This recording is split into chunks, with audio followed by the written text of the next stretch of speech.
이 본문의 말씀을 가지고 언젠가 한번 전한 기억이 있는데 또다시 전하게 됩니다. 우리가 살아가고 있는 이 세상 가운데는 크게 두 종류의 사람들이 있다는 사실을 알고 있죠. 예수를 믿는 사람과 믿지 않는 사람. 그리고 또 예수 안에 있어도 두 종류의 사람으로 영의 사람과 육신의 사람이 있다는 사실을 우리는 자주 들어왔기 때문에 너무도 잘 알고 있는 내용들입니다. 이 시간 본문의 말씀에서의 내용을 살펴보게 되면은 아브라함에게 몇 아들이 있었다고요? 두 아들이 있었어요. 아브라함에게 두 아들이 있어요. 하나의 아들은 사라의 여종 하갈의 몸에서 태어난 아들이고, 또 하나의 아들은 아브라함의 처인 사라의 몸을 통하여서 태어난 아들입니다. 그런데 본문 23절을 보니까 여종에게서 난 자는 육체를 따라 났다고 했고, 여종의 주인이었던 사라의 몸에서 난 자는 약속으로 말미암아 낳았다라고 기록을 하고 있습니다. 그리고 24절을 통하여서는 이 여자들은 뭐라고 했습니까? 두 언약이라고 말씀하여 주고 계십니다. 그래서 우리는 이 시간 하갈과 사라에 대하여 잠시 알아봐야 합니다. 하갈의 뜻은 이주 또는 도망이란 뜻입니다. 사라의 몸종이었던 하갈에게서 아들이 태어나게 된 이유가 있는데, 그 이유는 아브라함이 사라와 혼인을 하고 많은 시간이 지났지만 아이를 낳았다고요? 낳지를 못했어요. 그죠? 아이를 낳지 못할 때에 사라가 인간의 생각으로, 사라의 간청으로 하갈을 첩으로 들여서 아브라함을 통하여 잉태하게 되죠. 잉태를 하게 되면서 어떤 역사가 나타나느냐 하면은, 그렇게 사라에게 충신이었던 그 하갈이, 몸종이었던 하갈이 자기가 먼저 잉태를 하고 나니까 자기의 상전이었던 사라를 멸시합니다. 노골적으로 사라를 멸시하다가 끝내는 학대를 받게 되는 장면들이 창세기 16장 4절에서 5절까지에 보면은 기록이 되어 있습니다. 그리고 그 학대의 자존심이 상했는지는 몰라도 하갈은 임신한 몸을 이끌고 도망을 하다가 광야, 술길, 샘물 곁에 이르게 됐고, 거기서 여호와의 사자를 만나게 됩니다. 그리고 그 사자를 통하여서 주인에게로 돌아가라는 명령과 함께 자손이 번창할 것까지의 약속도 받게 되었고, 그리고 여호와의 사자를 통하여서 아들을 낳게 될 것까지, 그리고 아들을 낳게 되면은 그 이름을 이스마엘이라고 할 것까지 그렇게 알게 됩니다. 하갈이 여호와의 사자를 만난 장소의 의미를 보게 되면은 감찰하시는 하나님을 배웠다는 뜻이 담긴 술길 샘물 곁이었습니다. 그 술길 샘물을 부엘라 헤로이라고 불렀음을 창세기 16장 7절에서 14절까지를 보게 되면 또 그렇게 기록이 되어 있습니다. 자, 하갈이 낳은 아들 이스마엘이 14살이 되던 해에, 그러니까 아브라함이 100세가 되고 사라가 90세가 되었을 때에 언약이 되는 아들이 태어나게 됩니다. 그 아들 이름이 뭐라고요? 이삭입니다. 이삭이 태어나서 젖을 떼는 날에 큰 잔치를 벌이고 있을 때에 그 자리에 14살이 된 이스마엘이 어린 동생 이삭을 희롱을 합니다. 놀려댑니다. 그런데 그것을 보고 있던 사라가 가만 보니까 속이 상해요, 안 상해요? 속이 상하겠죠. 이삭을 희롱하게 됐고, 그 일로 인하여서 이스마엘과 하갈은 그 집에서 쫓겨나게 됩니다.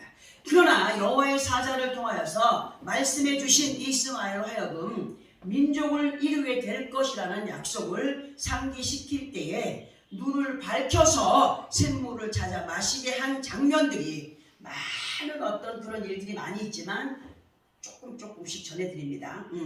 그런 장면들이 창세기 21장 14절에서 19절까지 보면 기록이 되어 있고, 그리고 이스마엘이 하나님의 약속대로 한 민족을 이루게 되었으니 창세기 25장 12절에서 18절까지 보면 또 기록을 하고 있습니다. 여기까지 하갈과 이스마엘에게 대하여서 듣게 되었는데요. 이 시간 우리에게 본문을 통하여서 사도 바울께서 뭐라고 말씀하시냐면은 율법 아래에 있는 자들은 하갈의 자녀라 하고 복음 안에서 자유한 자를 사라의 자녀로 설명을 하고 있습니다. 25절에 보면은 이 하갈은 아라비아에 있는 시내산으로 지금 있는 예루살렘과 같은 곳이니 그가 자녀들과 더불어 종노릇하고 이렇게 기록을 하고 있습니다. 지금 중동의 예루살렘을 끼고 알라를 찾으며 전쟁을 일삼는 자들이 있습니다.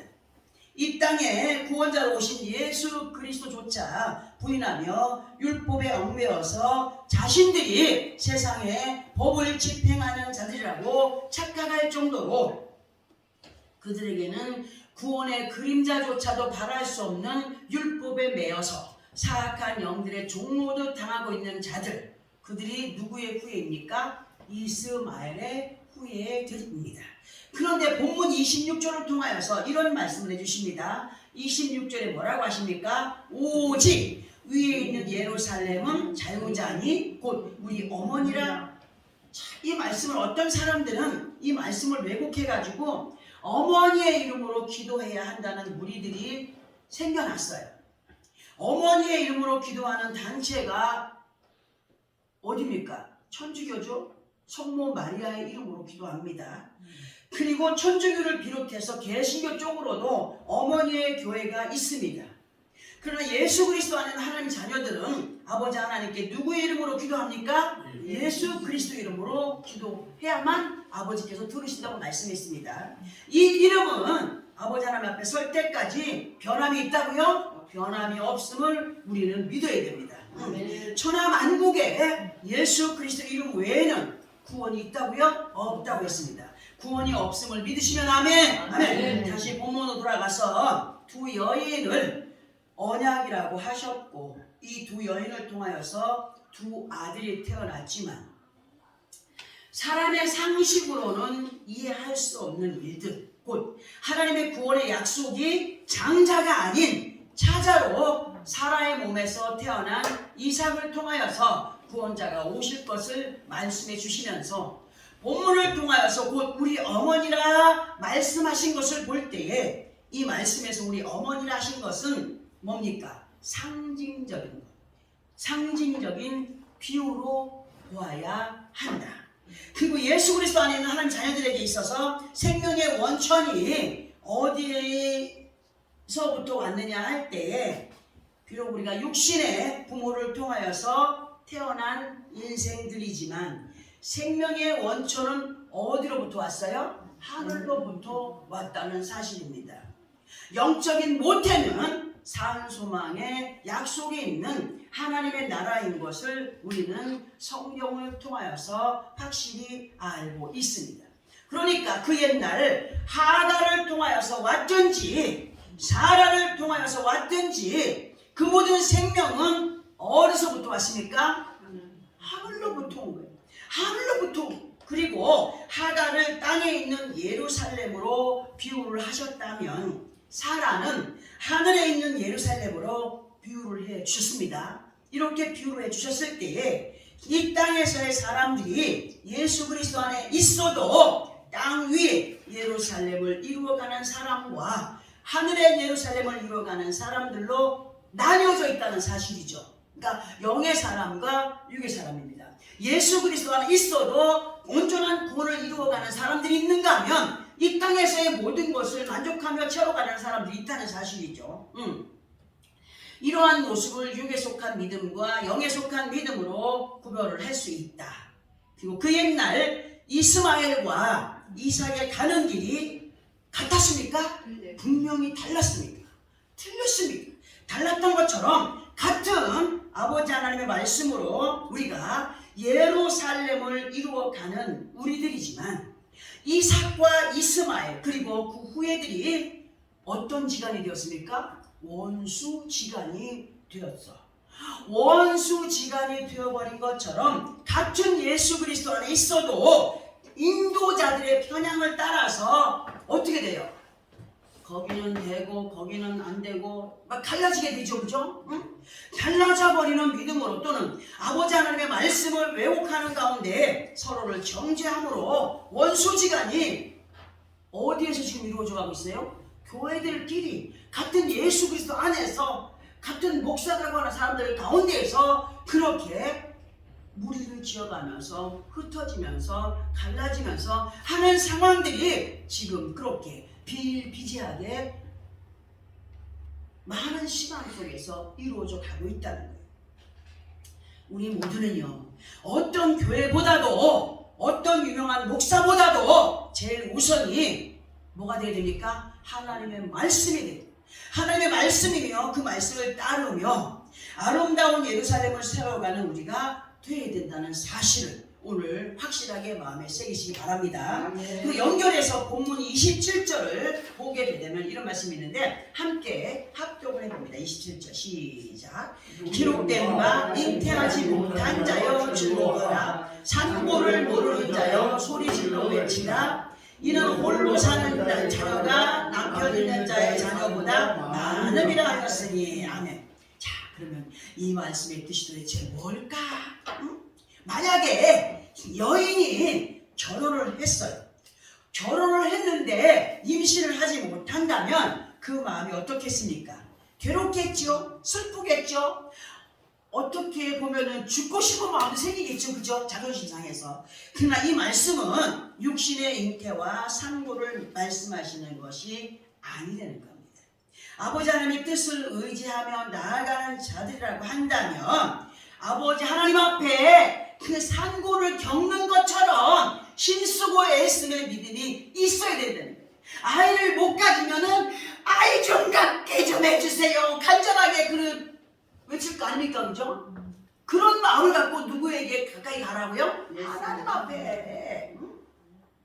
뭐를 얻고자 원하느냐, 계획하는 것들이 있느냐, 정말 어떤 그런 것들을 설정하고 그것을 이루어 가기를 원하느냐 할 때에 이렇게 아이를 낳지 못한 사람 또는 정말 산고를 겪을 때 그 아픔을 갖고 아버지 앞에 그렇게 부르짖어서 기도하는 믿음의 삶을 좀 살아보라고 말씀하시는 것으로도 연결을 해볼 수가 있다는 겁니다.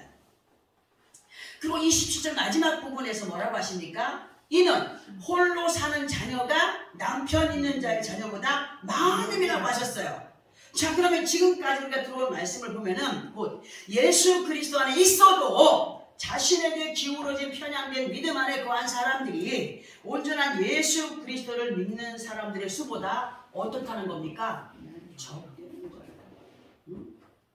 교회 안에 그렇게 온전한 믿음 안에 거하여 살아가는 사람보다 그렇지 않고 예수 안에 있어도 세상적인 것에 기울어져서 살아가는 모습의 사람들이 더 많다라고 말할 수가 있다는 거예요. 곧 성령의 사람들보다 육신에 거한 믿음의 사람들이 많다는 그런 얘기를 해드리는 겁니다. 우리는 진정 신랑 되신 예수 그리스도와 함께 하나님의 약속이 있는 이삭의 후예들이 되어가야 함을 본문 28절에서 뭐라고 하시느냐 할 때에 형제들아 너희는 누구와 같이? 이삭과 같이 무슨 자녀라? 약속의 자녀라 하셨습니다. 너희는 이삭과 같이 약속의 자녀라. 그러면 이것이 우리가 또 둘러 나눠볼 때에 너희는 이삭과 같이 약속의 자녀로서의 삶을 살아가길 바란다. 이런 부탁이 될 수도 있다는 거죠. 나와 여러분은요, 비록 지금은 이 땅에 살아가고 있는 정말 피조 세계의 사람들로서의 삶을 살아가고 있지만 위에 있는 예루살렘으로부터 하나님의 언약과 함께 하나님의 계획 안에 살아가고 있는 사람들임을 잊지 말아야 된다는 사실입니다. 신약에 와서 이삭은 그리스도의 조상인 것을 예수 그리스도의 족보가 기록된 누가복음 3장에 보면 잘 기록이 되어 있습니다. 히브리서 11장 9절 10절까지에서 보게 되면은 믿음으로 그가 이방의 땅에 있는 것 같이 약속의 땅에 거류하여 동일한 약속을 유업으로 함께 받은 이삭 및 야곱과 더불어 장막에 거하였으니 이는 그가 하나님이 계획하시고 지으실 터가 있는 성을 달았음이라고 기록을 해놓은 것을 볼 때에 이삭이 분명히 하나님의 언약 가운데 있었습니다. 지금 이 말씀을 통해 뭘 말씀을 드리고 싶은 거냐?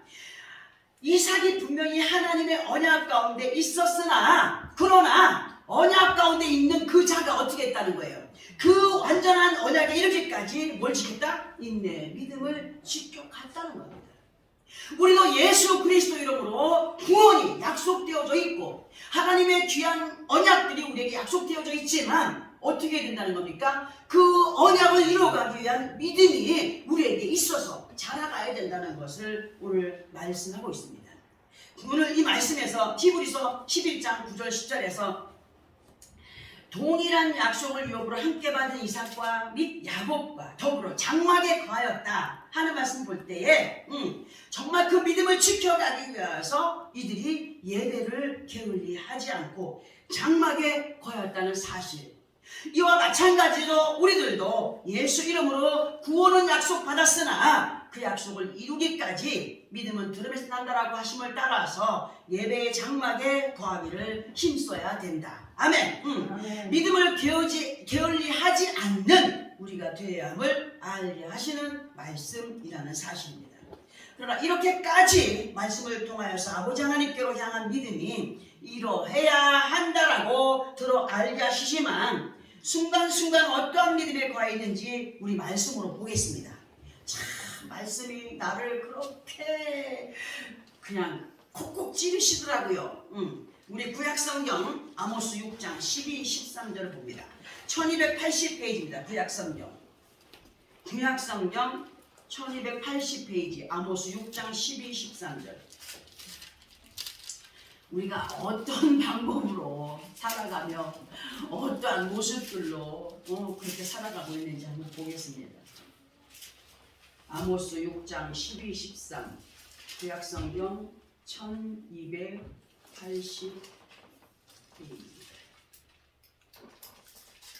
아니 성경책을 내가 큰 걸 두 개 갖다 놨는데 어땠대요? 하나?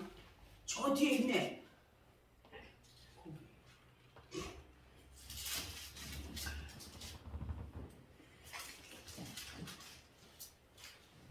성경책 아모스 6장 12, 13 찾았으면 시작. 말들이 어찌 바위에서 달리겠으며 소가 어찌 거기서 밭 갈겠느냐. 그런데 너희는 정의를 쓸개로 바꾸며 공의의 열매를 쓴 쑥으로 바꾸며 허무한 것을 기뻐하며 이루기를 우리는 네 힘으로 뿔들을 취하지 아니하였느냐 하도다. 에브라임이 하나님 앞에 기도하고 간청하고 부르짖어서 하나님께 끝내는 큰 축복을 받았어. 축복을 받고 나니까 어떤 마음으로 행했느냐? 다 자기가 잘나서 자기가 다 이뤘다라고 교만함을 부렸습니다. 이 말씀을 보면 하나님의 선택 가운데 예수 그리스도 이름으로 구원을 약속받은 사람들로 살아가고 있지만 순간순간 이스마엘과 같은 행동을 하면서 있음에 안타까워하고 계시는데요. 지금 우리가 합독한 말씀이 뭐냐 하면 얘들아 듣고 한번 생각해 보아라. 이 바위 위에서 말들이 편하게 마음껏 달릴 수 있겠느냐? 달릴 수 있습니까? 없지요. 절대 없습니다. 소가 열심히 자기의 맡은 일을 행한다 할 때에 바위를 갈아서 밭을 개간하듯이 할 수 있겠느냐? 할 수 있습니까? 없습니다. 이렇게 말도 안 되는 것 같은 행동들을 누가 행하고 있다는 거예요? 내가 행하고 있다. 우리가 그렇게 행하고 있다. 예수 그리스도 안에 있는 하나님의 자녀들이 이러한 어리석음으로 하나님의 공의와 정의를 쓸개와 쓴 쑥으로 만들어가면서 자신들의 힘을 과시하는 가운데 하나님의 정의와 공의를 어린아이들이 아주 쓴 약을 먹이면 어떻게 합니까? 도리도리 아주 안 먹으려고 막 펼쳐버리잖아요. 하나님의 말씀이 자기의 마음들을 찌르면은 그것을 아멘함으로 받아들여야 되는데 그렇지 못한 가운데 하나님의 자녀들이라고 하는 백성들이 아버지 하나님의 공의와 정의를 달게 여기지 못하고 쓸모없이 여기며 자신들의 뜻을 따르며 나아가는 이스마엘과 같은 모습으로 살아가고 있음을 우리에게 알게 하십니다. 아, 나는 그렇지 않아. 예외일 수가 없습니다. 진실로 우리 한 사람 한 사람은요, 아버지 하나님의 공의와 정의를 따라서 지금 합독할 이 말씀을 우리는 마음에 새겨봐야 됩니다. 그리고 승리의 삶을 살아갈 수 있는 이삭의 후예들로 아버지 하나님을 기쁘시게 하는 영광의 삶이 되어야 되는데요. 어떤 말씀이냐? 우리 에베소서 2장 8절에서 10절까지를 함께 합독합니다. 신약성경 311페이지입니다. 에베소서 2장 8절에서 10절까지입니다. 신약성경 311페이지. 말씀 함께 합독합니다. 시작. 너희는 그 은혜에 의하여 믿음으로 말미암아 구원을 받았으니 이것은 너희에게서 난 것이 아니요 하나님의 선물이라. 행위에서 난 것이 아니니 이는 누구든지 자랑하지 못하게 함이라. 우리는 그가 만드신 바라 그리스도 예수 안에서 선한 일을 위하여 지으심을 받은 자니 이 일을 하나님이 전에 예비하사 우리로 그 가운데서 행하게 하려 하심이니라. 아멘. 우리의 구원은 만세전부터 하나님의 계획 속에 있었고 때가 되매 우리를 그 시간 그 속에서 예수를 믿게 하셨고, 그리고 예수를 믿은 하나님의 백성들로 이삭의 후예들이 되기 위한 믿음의 삶을 살아가라고 오늘 우리에게 말씀하시면서, 우리의 믿음이 우리 행위에서 났다고요? 아니요. 우리 행위는 너무나 폐역할 수밖에 없어요. 하나님 보시기에. 우리가 예수를 믿으며 하나님의 자녀가 된 삶을 살아가는 것은 누구의 약속이라고요? 하나님의 약속이었어요. 하나님의 언약의 성취입니다. 또 같은 예수 그리스도 안에 있어도 이스마엘이 아닌 이삭의 후예들로 아버지 하나님의 언약을 이루어가는 약속의 씨로 우리가 살아가고 있다는 것에 감사해야 됩니다.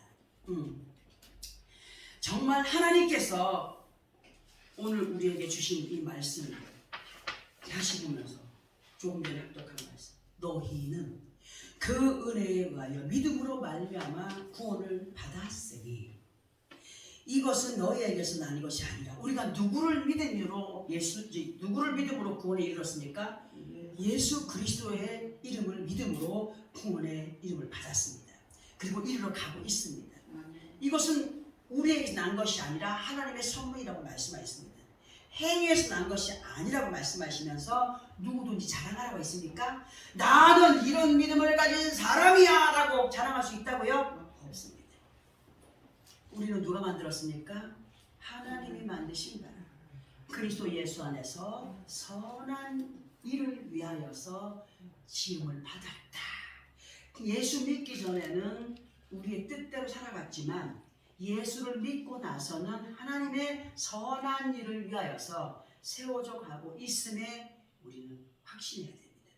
이 일이 오늘 어제 생겨난 일이 아니라 하나님이 전에 예비하사 우리로 그 가운데서 행하여 가게 하시는 분이심을 믿어야 된다. 아멘. 우리 하나님이 자세하게 우리에게 시간마다 분초마다 말씀으로 들어 알게 하시면서 너희는 이러한 믿음 안에 거한 삶을 살아가길 원한다 하셔서 오늘도 우리에게 이러한 말씀을 주십니다. 이러하신 아버지 하나님의 은혜 안에 살아가는 우리들 끝까지 믿음을 지켜 위에 있는 예루살렘의 축복을 마음껏 누구의 것으로? 내 것으로 누려가며 아버지 하나님의 언약의 성취자들로 정말 기쁨의 승리를 만끽하며 살아가는 주인공들이 되어지기를 예수 그리스도 이름으로 축원합니다. 아멘. 기도합니다.